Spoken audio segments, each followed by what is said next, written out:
Safely buying crypto is really easy, but when you first get started and look into it, it might seem really complicated with lots of different steps involved. You have to find a safe place to buy and store your crypto and actually figure out what investment will make you money and not just be a complete scam. You might have heard of people becoming overnight millionaires from investing into Bitcoin, Ethereum, and even obscure cryptos like Dogecoin and Shiba Inu. Recently, Bitcoin has been hitting record prices with a value of $75,000. During this video, I'll explain exactly why you should start investing into cryptocurrency at this point in time, the safest place to buy and store your crypto, and of course an exact step-by-step process of how to make your first investment into the cryptocurrency market. So firstly, where do you actually buy your crypto from? You buy them from an exchange, and you might have heard of ones such as Coinbase and Binance, which are two large American companies. In Australia and New Zealand, Easy Crypto is quite a helpful platform, and it's the one that I personally do all my investing with.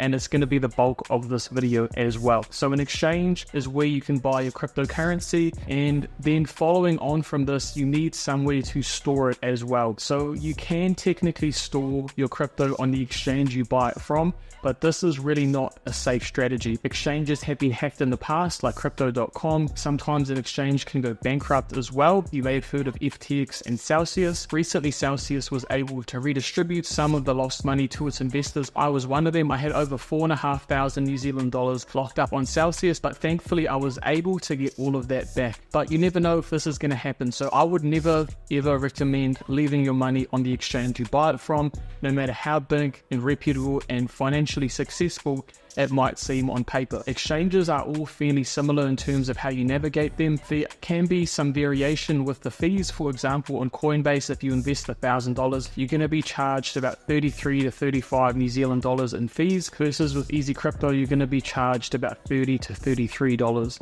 So they are quite similar in terms of their pricing. Some exchanges allow you to stake your crypto, meaning you can lock it up for a certain period of time where you can't buy or sell it, and then you gain interest on it. Staking rewards can vary greatly depending on what crypto is being staked. You can get anywhere from a 3 to 15% return, but it's always best practice to take your crypto from the exchange and store it on a wallet. Easy Crypto is also doing a promotion that will give 3 viewers $100 in Bitcoin for leaving the best comment on this video. So leave a comment down below. I'll be picking up the winner about a week after uploading the video. To qualify for this, of course, you'll need to leave a comment. You also need to have an account with Easy Crypto, because I'll be asking the winners for their Bitcoin addresses so that Easy Crypto can send them their $100 in Bitcoin. So leave a comment down below and I'll be picking out the winners shortly. Thanks to Easy Crypto for kindly providing this promotion. In terms of wallets, there's two main types. You can get a software wallet, which is a downloadable program. It's typically free and you can use it from either your phone or your computer. One of the main software wallets that I personally like to use is Exodus. It's compatible with both iOS and Android, and it's very straightforward, easy to use. It has some extra features like letting you exchange your crypto. So if you want to exchange $1,000 of Bitcoin into Ethereum, you can do that on the platform. You can also stake certain cryptocurrencies, and it's compatible with some hardware wallets like the Trezor Model T. When it comes to a hardware or software wallet, security is key. With a software wallet, it is technically not as sound and secure as a hardware wallet, because technically it has some form of connection to the internet. Even with Exodus, if you download a keylogger and someone can gain access to your password, they can gain access to your wallet. Again, with either a software or hardware wallet, when you set one up, it's going to give you something called a seed phrase, and this is a string of 12 words that is put in a very specific order, and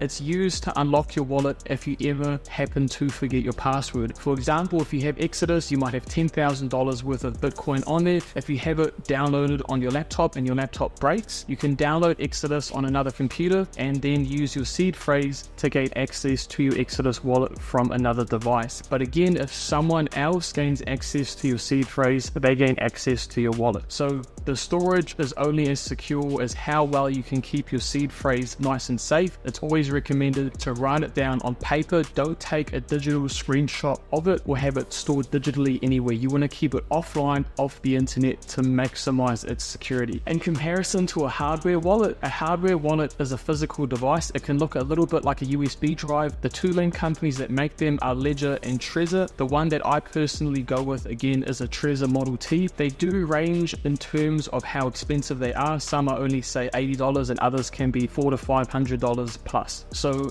the main difference with the pricing is the number of coins that the wallet supports and the type of interface that it has. For Trezor Model T, the one that I have, it has a touchscreen interface, but something like a Ledger Nano S is navigated by the use of buttons, so it can be a little bit more challenging to use if there's not a touchscreen on it. If you're investing into some of the main cryptos like Bitcoin and Ethereum, any wallet will help support these, so there's not really going to be a massive difference in terms of buying a more expensive or less expensive wallet. I always recommend, if you're first starting out and investing say under $5,000, then start with a software wallet, and then if you build up to a portfolio of over $5,000, then invest in a hardware wallet. But if you're thinking already that you have to spend a few $100s just to even buy say $50 worth of crypto, you might never get started with it. So starting with the free option through a software wallet is a great place to begin. So moving on, what should you be investing in? There's a whole variety of different crypto categories, and a great website to keep track of everything is called CoinGecko. It'll give you a quick breakdown of the whole market. Just quickly type it into Google. It's the first link that comes up, and you can see what the whole crypto market is doing. So with crypto, you have the main names like Bitcoin, Ethereum, Solana, ADA, and then there's the subcategories such as the meme coins, and you probably would have heard of some of these like Dogecoin, Shiba Inu, and Pepe. The meme coins don't have any real intrinsic value, but again, if there's a lot of hype and interest around an investment and people are buying it, the price is going to go up and you're going to make money. When this happens is pretty variable, but when it does happen, you can see a massive return.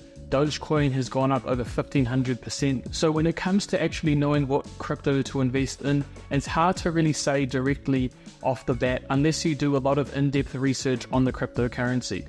When you buy things like Bitcoin and Ethereum, they're the main players in the crypto space. Think of them like the Apple and Amazon of the cryptocurrency world. They're very stable, they have a good overall, nice consistent return, and Bitcoin is essentially the anchor for the cryptocurrency market. All other coins which aren't Bitcoin are classified as altcoins, and they will follow Bitcoin with a 1.5 to 2.5x multiple in terms of their price movements, both for going up and down. So when the market's doing really well and everything's profitable, altcoins will typically make more money than Bitcoin, but if the market's falling and losing a lot of its value, then Bitcoin will be a more stable investment. So in terms of the timing, when should you be investing in crypto? There is some predictability with this. There's something called the Bitcoin halving, where the reward for mining Bitcoin gets cut in half, and this happens every 4 years. So in a straightforward way to think about this is the supply of Bitcoin is reduced, its demand is still high, therefore the price goes up. And historically, this has yielded a huge return. The last halving cycle happened in May of 2020. So from May 2020 up until March 2021, Bitcoin went up about 540%, but 10 months after that, it lost over 70% of its value. And again, the halving cycle before that, in July 2016 up until December 2017, Bitcoin went up over 2,800%, but then after that peak value, it lost over 80% of its value as well.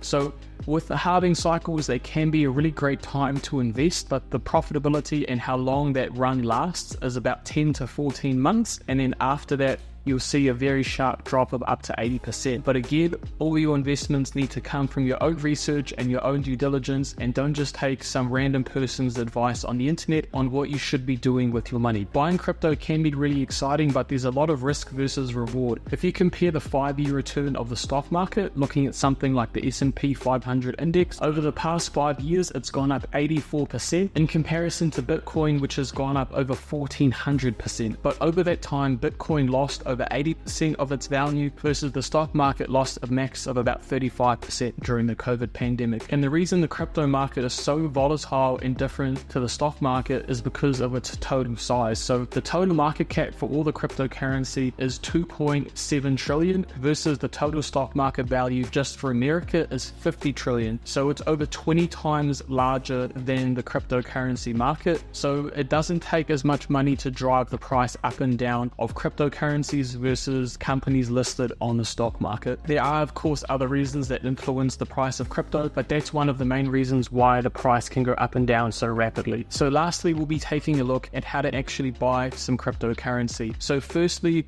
I'm going to be using the exchange Easy Crypto, and this is completely free. If you type in Easy Crypto into Google, it's the first link that comes up.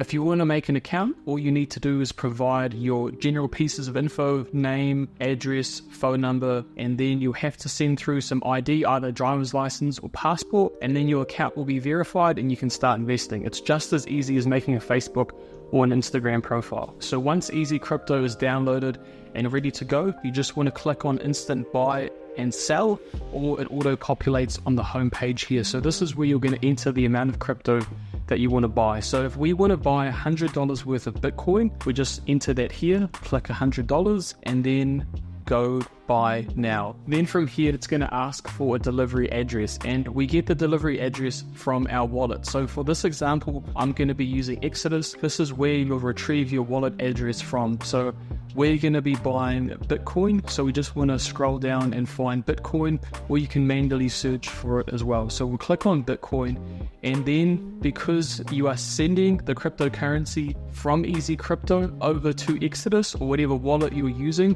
you want to click on receive. So it's going to give you a string of letters and numbers, and you just want to copy and paste that. Click on copy there, then just jump back over to your Easy Crypto profile, copy and paste it in here, and then go to next step. And after you copy and paste it, just make sure the first letters and numbers at the beginning and the end are exactly the same. So for me, I've got ARN at the end and then BC1 at the start. So I just have to make sure on Exodus that is the same as well. So then you go next step, and then it's going to give you a few different payment options. So you can either pay by logging into your internet banking, you can pay with a debit or credit card, or you can do a bank deposit as well. And then there's also a few other options like online FPOS or POLI payment. So the one that I always go with is account to account. I find this is the most straightforward, and it has very minimal fees as well. You can pay with a debit or credit card, but the fees will add up pretty fast because you'll be charged a 3% transaction fee. And then bank deposit is great, but